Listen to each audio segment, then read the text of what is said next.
Wasn't this a wonderful day? I'm so excited about all the wonderful conversations I heard happening over dinner. In order to bridge connections to our children and communities, we must first connect with each other. So I thank you for taking the time to do that. I always say PTA is about building relationships. At the end of the day, the work we do is on behalf of all children, but the youth voices themselves can sometimes be overlooked in conversations about education. It's important to give youth the opportunity to talk about their education, and it's important for us to actively listen to what they have to say. We have been thrilled to discover that our sponsor, Uber, shares our passion for promoting youth agency and advocacy. You're about to hear from an inspiring youth PTA members driving change in their communities and gain insight into how PTA leaders can effectively activate and engage youth in communities. This PTSA Youth Spotlight is the first of a series of National PTA Youth-Centered discussions supported by Uber. It will be recorded and available to watch beyond LegCon. Please join me in welcoming our panelists. Come on. Come on.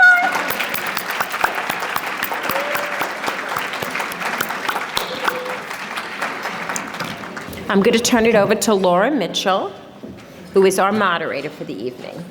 Thank you, Laura. Gotcha. Thank you. Thank you for that wonderful introduction, Yvonne. I have the pleasure of moderating this panel, the discussion panel, spotlighting youth and activating, engaging, and empowering youth to drive change. We all know that they are our future, and they are driving us there fast. Our panelists are thrilled to be here, and I'm going to go ahead and get started and introduce myself and the panelists. I'm Laura Mitchell. I'm from Montgomery County, Maryland. Yay, Maryland in the house. That's right. Hey, if they can whip it up for North Carolina, I need to hear it from Maryland. So I'm an accountant by trade and an advocate at heart. And this is what I do full-time volunteer. I love it. I enjoy engaging with the students more than anything. My why is my 17-year-old granddaughter, and she'll be graduating next year, but I don't think I'm ready to quit yet. So, I wanted to start out by sharing briefly National PTA's mission, as you can see here, to make every child's potential a reality, right? By engaging and empowering, say it with me. Every child's potential reality, engaging and empowering families. Yes, thank you. As you know, National PTA is a network of families, students, educators, community leaders devoted to the success of children through family engagement.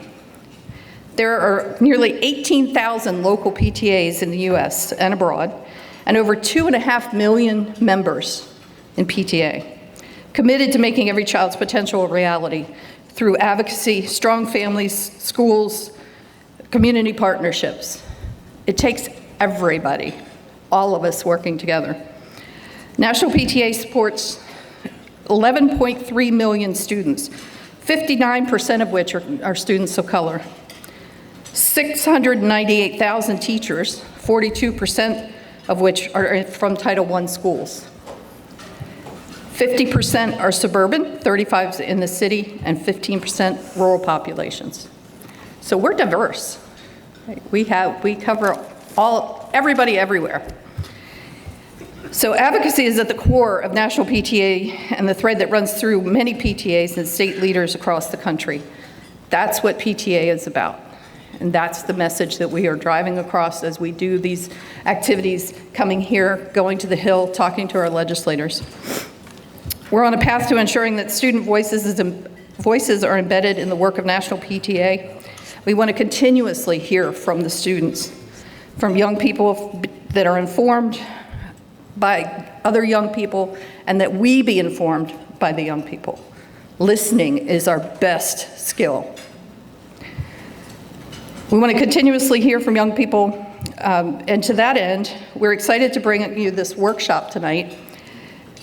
Youth across the country are exercising their independence and agency by speaking out and advocating more than ever on topics that greatly are important to them.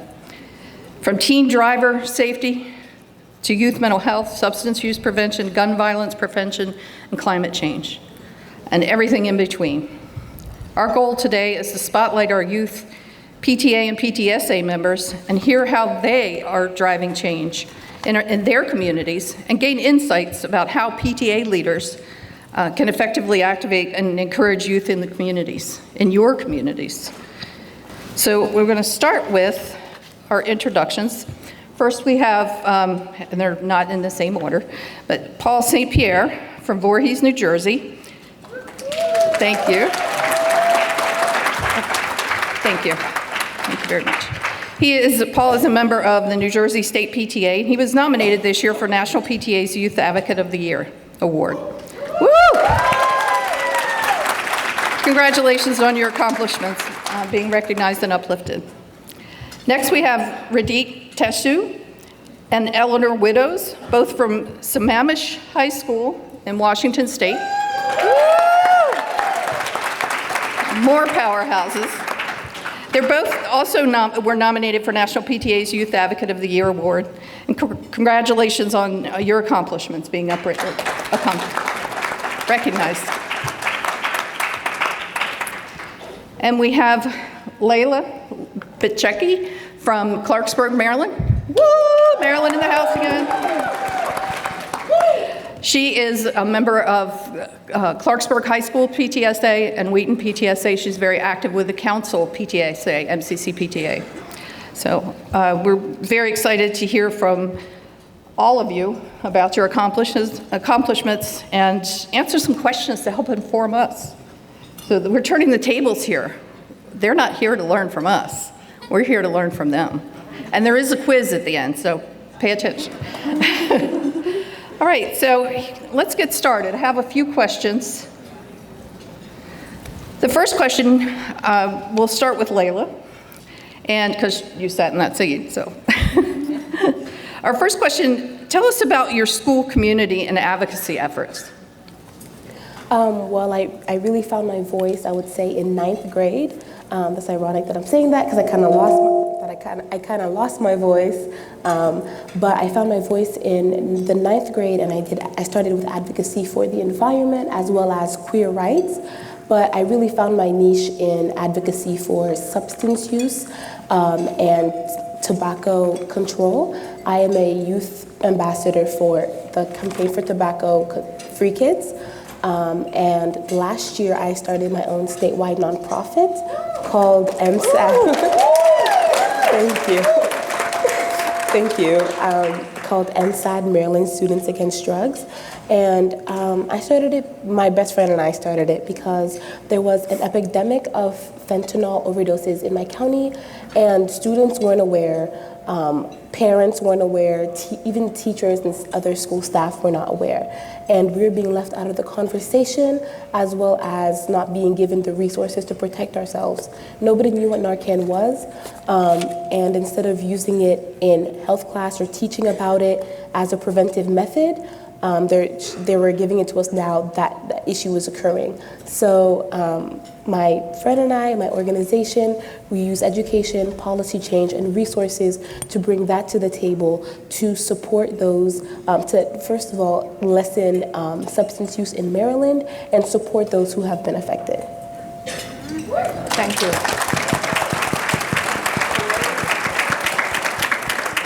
Paul. Oh, good Lord. Okay. Breathe. Just remember to breathe. I was diagnosed with epilepsy at 12 years old. I was having 5 to 6 seizures a day. Not fun. No one in school really knew how to help me. It was scary, and I was bullied. My mom came to me and asked if I wanted to have people in schools to learn what to do. She told me there was 12,000 children with epilepsy in New Jersey. So I decided to meet with Senator James Beach, and he introduced Paul's Law, Seizure Safe Schools. So,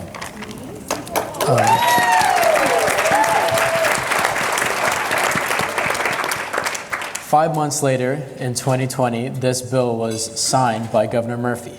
Since then, 165,000 school employees have been trained in seizure recognition, first aid. In 2023, I went to Senator Beach and asked him to create a seizure safe sign law in New Jersey workplaces. This seizure safe sign, first aid, this law protects over 93,000 adults and children with epilepsy in New Jersey. I am currently working on a federal legislation with Senator Cory Booker and Republican Donald Norcross. Oh my God. We expect to introduce the bill in April.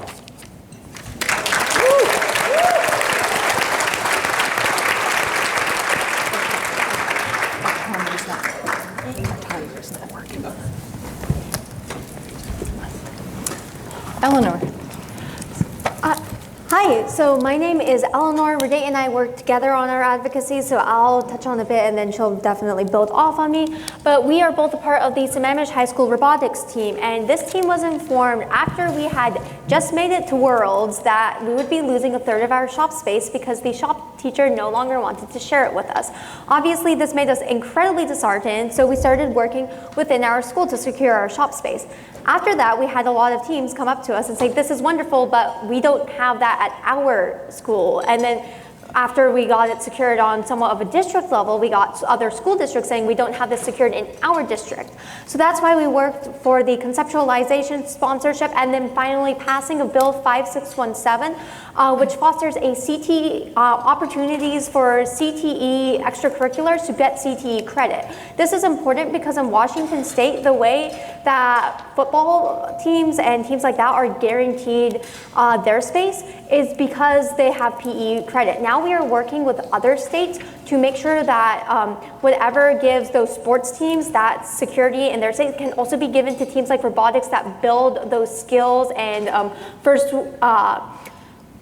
21st century job skills that are needed in the future generation.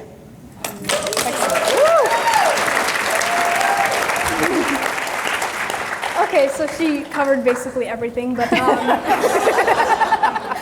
I'm Radate, and yeah, I started advocacy my sophomore year. I originally joined the robotics team interested in doing programming, and while I'm still very interested in that, I got very involved with our advocacy team. And one thing that I want to highlight here is that the organization that we're under first, I can safely say that, Eleanor as well, that we can't be here without all of the opportunities that our robotics program has provided us. It runs like a startup company in a sense, that we educate students on advocacy, marketing, teamwork. It's so many skills that you develop that while you might not even go into STEM or law or whatever, those are skills that you're going to need no matter what workforce you work into. And that's why Eleanor and our team at Sammamish has worked so hard for the conceptualization and passing of Bill 5617, because we think it's important that every single student gets those opportunities. And that's why we're trying to make this something that happens on a national scale and not just in our state.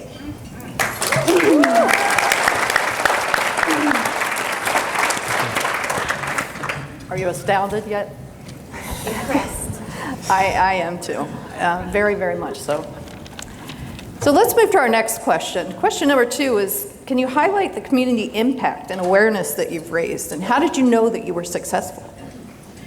Well, let's start at this end with Rudy. Okay, so when we first started advocating, we started with our school administration, our principal, and he was very excited and very supportive of us, and we understood that while this was something that was a huge success, we also needed to move on to the school district and as well as state, because first of all, he could retire. We don't have that security even after he decides he doesn't want to work at our school anymore. As well as there aren't the other schools in our area, as well as Washington State, aren't getting the same security that we are. So we advocated to the school board, and one of the things that we were able to do is get the support of them to help us get a shop space for all of the schools in our district, which is a big deal, as well as a shared space that was an old elementary school that we call the STEMnasium. And it's shared by all the schools in our area, has a full practice field for robotics teams and rooms for us to meet with senators and legislators and run camps, which I think is really important. And that's just some of our local advocacy. There's so much more.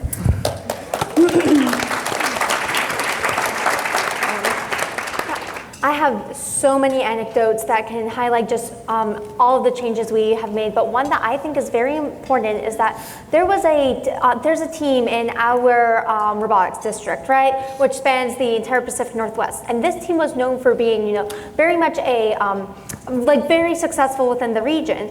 And one member actually asked for our captain by name, came up to her and said, "Hey, we're having trouble with our shop space.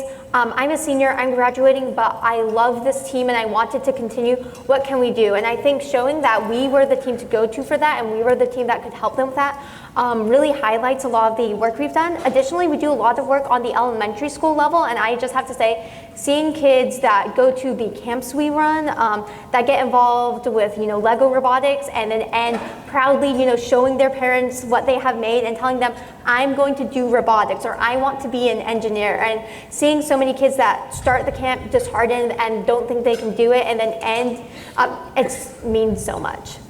That's wonderful. And that impact will outlive everyone in this room. So thank you. Paul. I knew I was successful because both laws passed unanimously, and That'll do it.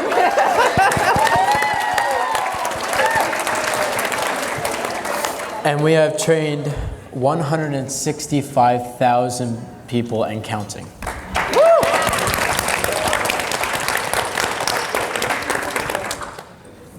Again, impact very lasting. I would say the event that I could think about the most right now is my organization partnered with our county's Team Ambassadors program to host the first ever Save a Student Summit, which is where it's a competition to get the students engaged, where they host videos telling us about why Narcan is important and the dangers of fentanyl. And the top video gets, is it $1,000? Yeah. $1,000. And there was over 300 submissions, over 200, I think 150 people went to the actual event. But the amount of people that said they wanted to join the organization, they didn't know this was a problem, it was really inspiring. And not only that, my little brother's, he's in 8th grade, my little brother's friends, they knew who I was, not because of my little brother talking smack about his big sister, but because they actually knew my advocacy efforts. They were like, "Oh my God, that's so cool, can I join?" That's amazing.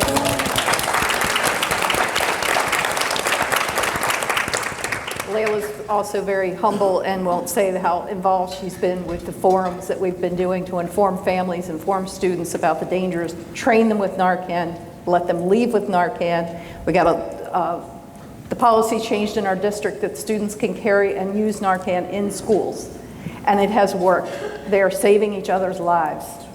Unfortunately, we need to, but they are still with us. Thank you. All right, question number 3.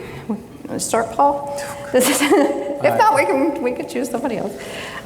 What are some of the challenges that you face working with adults and youth in your community? And how do you motivate your peers to be a part of this? So I really haven't had any challenges working with adults in my community, although some decision makers haven't really understood the need for continued trainings in seizure first aid. But generally, peers and adults have been very supportive of it.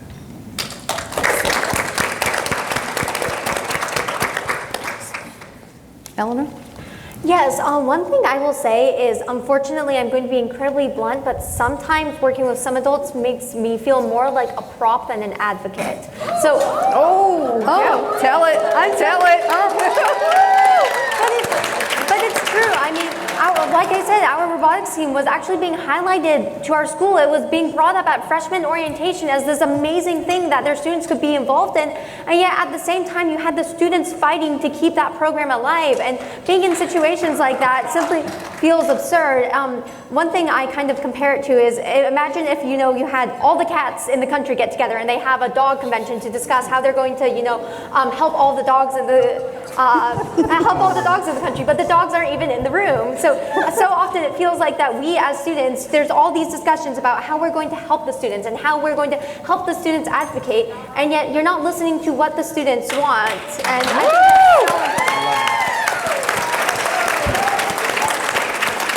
that's so important. I couldn't have said it better myself. I'll be honest, I've had reports of teams who've met with representatives and senators who will come by to say they'll talk to them and then take a photo and then leave. Oh, that's very tough. And it's ridiculous because, I'm sorry if I'm disrespectful, but I feel like, yeah, I feel like That's exactly what we need to hear. I feel like that we're left out of the discussions that are being made about us. And like I think Laura told us today, and also Layla, there's no for us without us. So you shouldn't be doing work for us.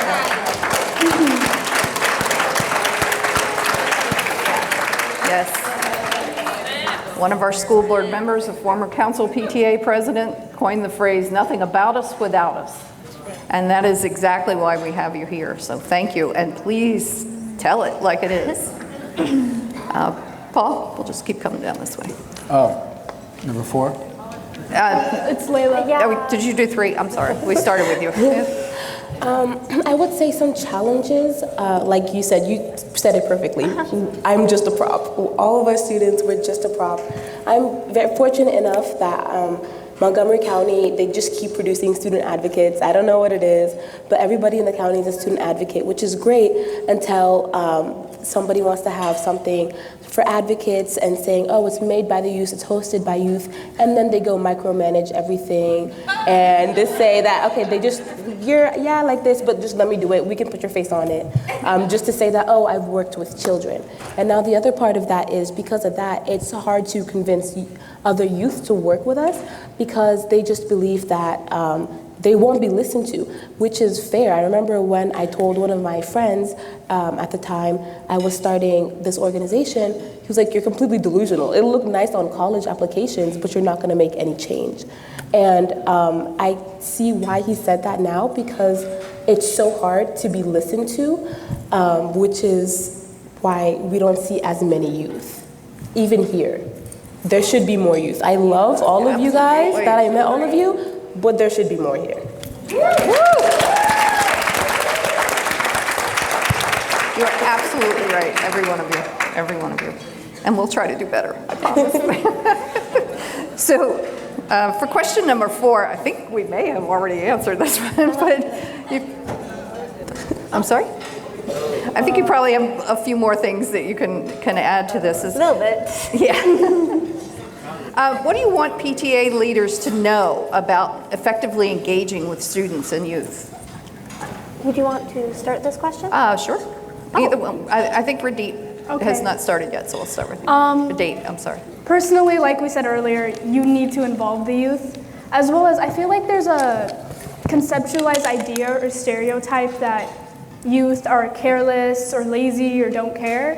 And if you ask us, if you say, oh, what are the issues that you care about in your community and how can we help you? Especially in like the high school age, there's definitely so many students who are so ready to get involved and do more. And I'll be honest, the PTSA at our school, it's great, it's wonderful, but I didn't know that it was something that students could get involved in. Wow. Yeah, so I feel like there's some our advocacy efforts, we found it through robotics. So I feel like there should be more opportunities for students to get involved at the middle school and high school level.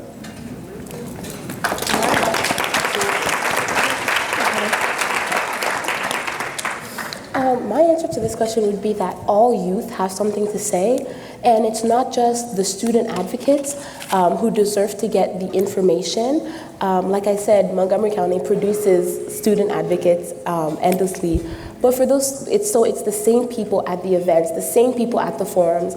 But diversity is so important, and not in like race and stuff, but in like groups, like all the sports players, all the theater kids, all the people who are not in advocacy should be getting that information, because we already got it. We go to these things, we know the information.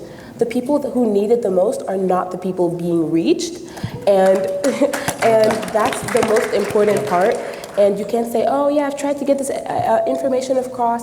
If you really wanted to get the information across, you would work harder to make sure that all students get it, not just the students who want to go. Put in the bag.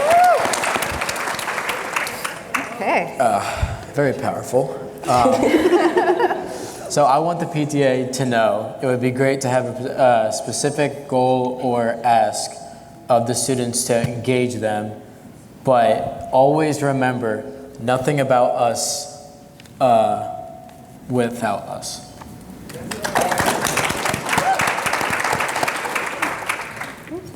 Once again, I'm going to be completely honest. When I was first told that I would be speaking at a regional PTA panel within Washington State, my first thought was, wait, that's the bake sale organization, correct? Oh. I'm sorry. I'm so sorry, and I'm being completely honest. The PR was abhorrent. All I had been heard of that was that this was a organization of moms who get together to discuss students while their students weren't present, and it's disheartening because now I know about all of the wonderful advocacy efforts you do, and how little of that gets communicated to students. So my advice is figure out what the students want to advocate for, and then build your advocacy off of that. We've talked to state legislators about robotics, and the first thing they say is, I had no idea that you could do that in high school. We have kids who work 20 hours a week on these robots. They love these robots. They spend so much time on it. And I think that it is so important for you to get involved with your community. Find not just willing student advocates, but students who have something to say, who if you just listen to them, if you just give them the resources to be involved in advocacy, will be those powerful student advocates. I love that. Absolutely. We can't walk your path for you, but we can walk with you. We can make sure there is a path to advocacy. We can make sure that you can find the path and then turn you loose, because you know what you're doing. You know what you need. You're living it. And speaking of moving, how do you think that access to safe transportation impacts your advocacy efforts? Can you get from place to place when you need to? How are you managing with that? How does that impact students in their ability to advocate effectively? Sure. Okay. Anybody. So I would probably say, I just recently got my permit, yay. But thank you. But before that, my parents, they're both very busy people, and they support me, of course, but they can't just, if only they could quit and drive me to place, but they're not my personal drivers. So that's why public transportation and things like Uber and stuff is so important, because we need to feel safe to be able to get where we need to go. And without that safety, that trust, we wouldn't really be going anywhere and doing our thing, and this wouldn't be possible. Exactly. Anyone else want to weigh in? Safe transportation is critical to my advocacy since I don't drive because I have epilepsy. I use Uber through the state of New Jersey as my main transportation, and my mother.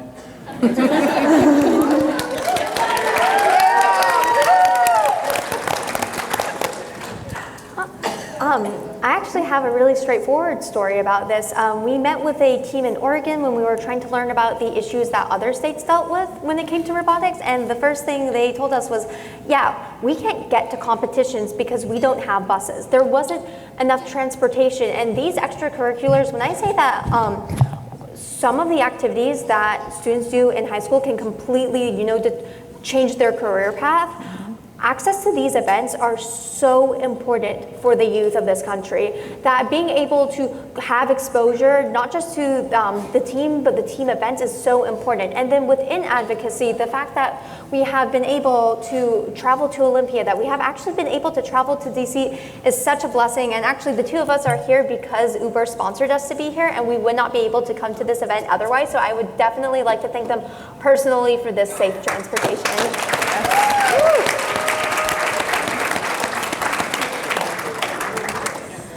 personally, I'd like to put this out there. One of the main talking points that we use when we talk to legislators and senators is the importance of having an on-campus shop space for students, because the concept that they have to go from the school to another place to participate in a robotics club is one of the reasons that a lot of people don't join, because some people don't have cars, they can't afford to get a car, they can't have parents who come from work to pick them up and take them to a robotics club meeting every week.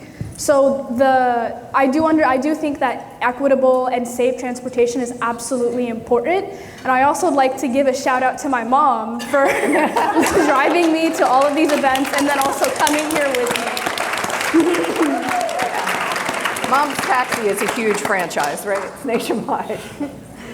All right, thank you very much for that. Now, I want to get our top 5 things, right? What are the top things that you want PTA members to know, PTA leaders to know about your advocacy? Any tips or takeaways? We've given them some big ones, but if each of you will give me your top tip that we all need to know to work better with you.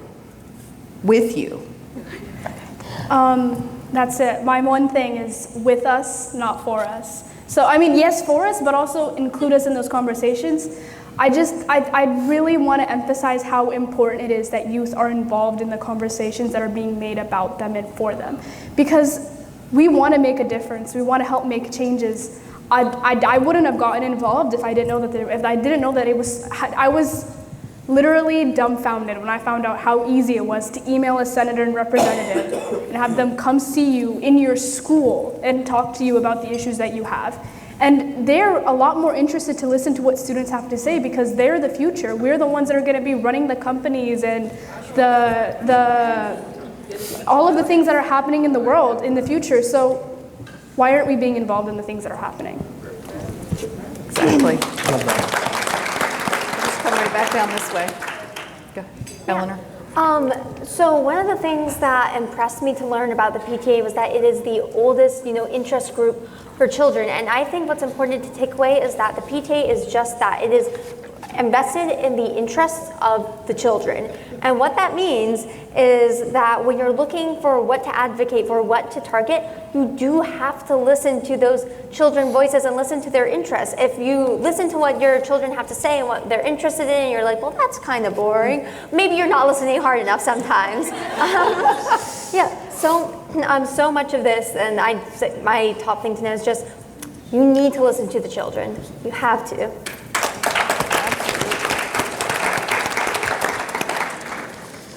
I would like everyone to know that there are 470,000 children with epilepsy. I know there's a lot of statistics in this, in America, and they just want to be safe. I'm one of them, but I would love to be safe.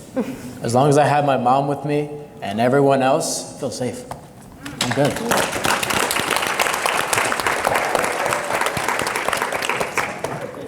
Everything was already so beautifully said, so the only thing that I'll probably add on is, on top of listening to students, giving them a chance, it's about how you treat the students. Support is so important. I would not be here without Miss Laura, who has been like an angel through my whole this advocacy discovery through this, giving me multiple opportunities and saying that I can do this and saying that she believes in me, and even family support. My beautiful, beautiful aunt who is here with me today, who drove all the way here just to support me, because I would, if she was not here, I'd be yeah, I'm not going up there. I'm not. Support is knowing that, I know I could do this, but we need support, and we're still developing. And so just knowing that other people believe in us, that we're being given a chance and be it's okay to mess up a little bit, I'm here to help, that's also really important. That's how we learn. There's not a person in this room that hasn't messed up a time or two. All right, well, thank you. We have time for a few questions. If anybody has a question, if you just raise your hand. I have a question. Okay, great. I want to ask you a question. Oh, hi. When did you discover that PTSA was not about bake sales? So the question is, when did you discover that PTSA is not just about bake sales? Honestly, it was the first panel I was on. The panel was about digital literacy at the regional event. They truly wanted to know the issues that we had with the digital landscape, which meant so much to me because honestly, I have had, and I think most students now have had horrible things said to them online, but it doesn't come in the way that, teachers and parents expect it to. So it's something that we've kind of grown accustomed to, that adults aren't going to help us with this. They don't have the skills and they don't have the resources. It's something that we've kind of learned to, in a way, self-regulate. And it was so nice to be listened to. It was so wonderful to have adults ask us, what's happening online? What do you suggest? Actually, how can we help with this? And I'm someone who has a younger sister, and knowing that there are adults that might be there for her when she goes into high school in a way that adults weren't quite there for me when I was, means so much.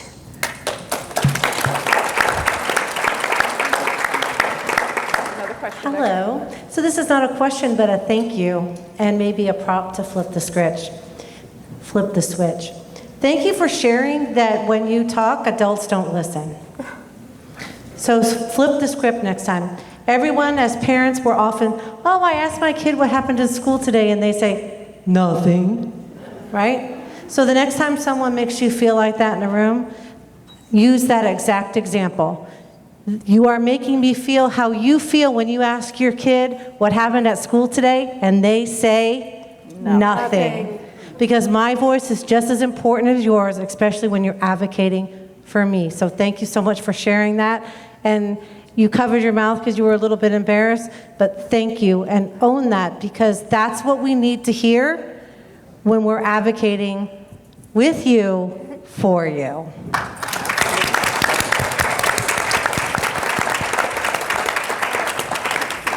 So I have both a comment and a question. First with the comment, when you were mentioning that another team had come and talked to your female lead, I sat here at our table and I was like, oh my God, like everybody on that robotics team is female. That's awesome. So that was a comment. Second thing is, so I think I'm pretty hip. I have teenagers and I'm like, I know the riz and everything. But how do we reach you? Like, do we send emails? Do you read them? Are you on, you're not on Facebook. You're on Instagram. Like, how are we as adults able to reach your generation, reach you, engage you to pull you in? You need an insider. That's all I'm going to say. I'm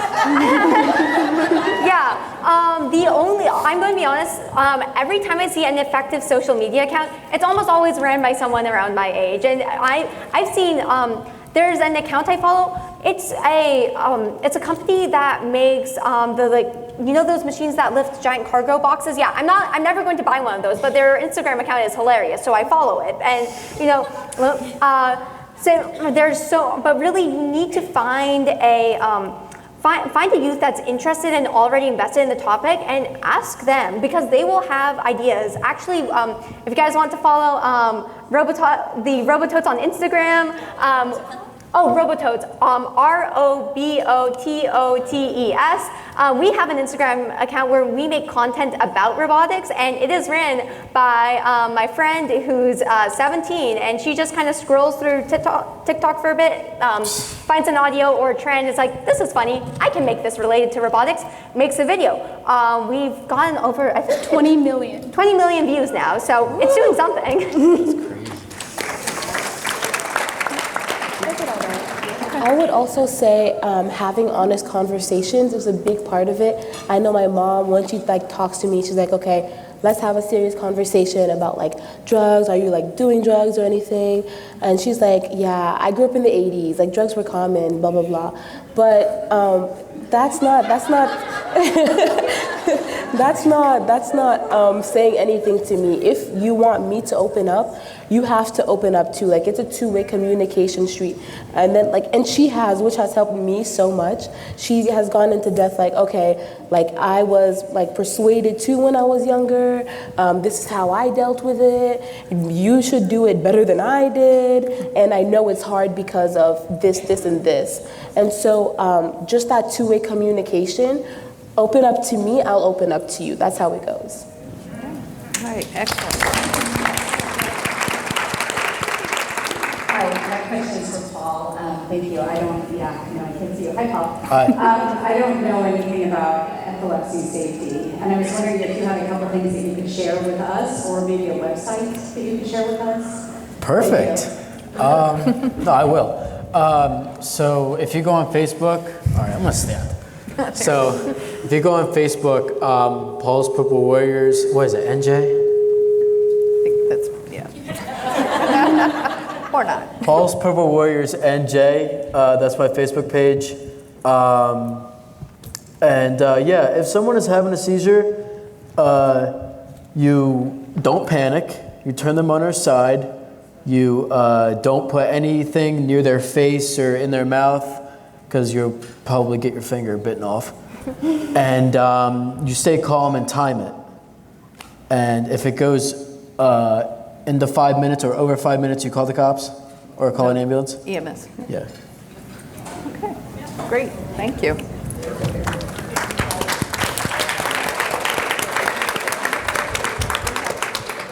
So I was just curious, which one of you wanted to run an Instagram page? You're hired. I'll take it. Well, I'll take it.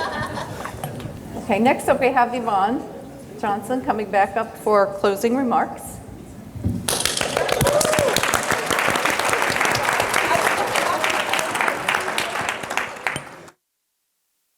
I was looking up their social media so I could follow them. Let's all give them a standing ovation. This is our future. Okay?